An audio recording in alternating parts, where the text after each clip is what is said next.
And hello people, welcome to Microsoft Excel Academy School. This is the course for beginners and intermediate users. If you watched the previous lessons and if you like them, please click on like and subscribe button and hit the ring bell button to get the further notifications for the lessons in the future. I want to show something off here because it's pretty common question that I get at this point of course. Now, if you look at some of these formulas, some of them have a little green triangle in the corner, you see that, and now probably you're asking what's that all about, and this is a pretty common question. And if I click into one of those cells, I'm going to get a drop down. I click on the little box, I got a drop down menu. Well, if there are a few options. Formula omits adjacent cells, or we can update formula to include cells.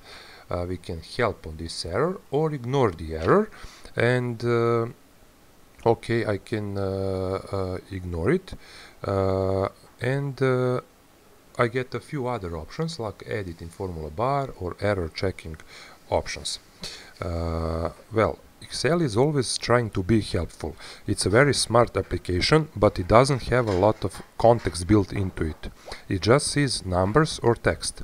Excel doesn't know that, oh, these numbers are bills, these values are text values for labels, these numbers are dates, and they are different from currency amounts, and so on. It doesn't have that context. It just sees numbers and text.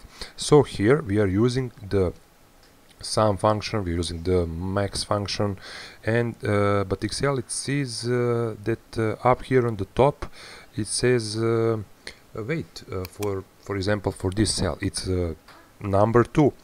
We should be including that inside of this formula. So again, Excel is trying to be helpful, and for example, if I click here on max value and I click on the this little box button, and click on update formula to include cells, we get the this number, and that is why, because if we double click we see that it gets the range from B3 to B8. It includes date, and we don't want that because we will get the wrong result. So I will click exit and undo this. So how can we clear those errors? We can select all the cells with these errors, click on this box and click on ignore error.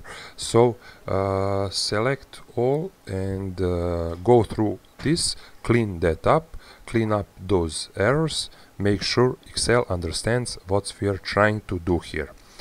And that will be all for today's lesson. See you soon.